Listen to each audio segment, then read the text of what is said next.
PM Shri പദ്ധതിയുടെ നിജസ്ഥിതി അറിയാൻ CPI കേന്ദ്രവുമായി ധാരണാപത്രത്തിൽ ഒപ്പുവെച്ചോ എന്ന് ചീഫ് സെക്രട്ടറിയോട് ചോദിക്കാനാണ് തീരുമാനം. CPI നിയമസഭാ കക്ഷി നേതാവ് മന്ത്രി K. രാജൻ ചീഫ് സെക്രട്ടറിയോട് സംസാരിക്കുമെന്ന് അറിയുന്നു. R. ശ്രീജിത്ത് തിരുവനന്തപുരത്ത് നിന്ന് ഈ വാർത്തയുടെ അപ്ഡേഷനുമായി ചേരുകയാണ്. ശ്രീജിത്ത്, ഔപചാരികമായുള്ള ഫോൺ വിളിയായിരിക്കുമോ അതോ കത്തയച്ച് മറുപടി വാങ്ങുക, ഏതായിരിക്കും CPI സ്വീകരിക്കാൻ പോകുന്ന നിലപാട്? SKN ഔപചാരികമായുള്ള ഒരു ഫോൺ വിളിയായിരിക്കും ചീഫ് സെക്രട്ടറി ഡോക്ടർ A. ജയതിലകിലേക്ക് മന്ത്രി K. രാജൻ നടത്തുക.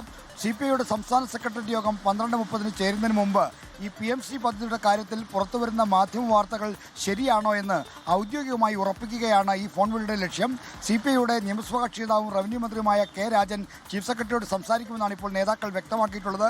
രാവിലെ 10 മണിയോടെ ഇപ്പോൾ തൃശ്ശൂരിലുള്ള മന്ത്രി K. രാജൻ ചീഫ് സെക്രട്ടറിയെ വിളിക്കും. PMC പദ്ധതിയിൽ സംസ്ഥാനത്തിന് വേണ്ടി പൊതുവിദ്യാഭ്യാസ സെക്രട്ടറി K. വാസുകി ഒപ്പുവെച്ചോ ഇല്ലയോ എന്ന കാര്യത്തിൽ വ്യക്തത തേടും. എന്തായാലും ഒപ്പുവെച്ചു എന്ന കാര്യം CPIക്ക് അറിയാം. എങ്കിൽ പോലും സർക്കാരിൽ നിന്ന് ഒരു ഔദ്യോഗിക അറിയിപ്പും ഇതുവരെ CPI മന്ത്രിമാർക്കോ മറ്റോ ലഭിക്കാത്തത് കൊണ്ടാണ് ഇത്തരമൊരു നടപടിയിലേക്ക് നീങ്ങുന്നത്. ഈ വിവരങ്ങളുടെ അടിസ്ഥാനത്തിലായിരിക്കും CPI സംസ്ഥാന സെക്രട്ടേറിയറ്റ് ഉച്ചയ്ക്ക് 12:30 ഓൺലൈനായി ചേർന്ന് അടുത്ത നടപടികളിലേക്ക് കടക്കുന്ന കാര്യം തീരുമാനിക്കുക. എന്തായാലും CPIക്കകത്ത് ശക്തമായ എതിർവികാരം സർക്കാരിനും CPIഎമ്മിനെതിരെ നുരഞ്ഞു പൊന്തുകയാണ്. അതുകൊണ്ട് തന്നെ കടുത്ത നടപടി വേണമെന്ന തരത്തിലുള്ള സമ്മർദ്ദം നേതാക്കൾക്ക് മേലുണ്ട്. സംസ്ഥാന സെക്രട്ടറി അടക്കമുള്ള ആളുകൾക്ക് പിടിച്ചു നിൽക്കാൻ കഴിയാത്ത അത്ര തരത്തിലുള്ള വികാരമാണ് പാർട്ടിക്കകത്ത് ഉയരുന്നത്. പാർട്ടി അവഗണിക്കപ്പെട്ടു എന്ന വികാരമാണ് CPI നേതാക്കൾക്കും പ്രവർത്തകർക്കും ഉള്ളത്.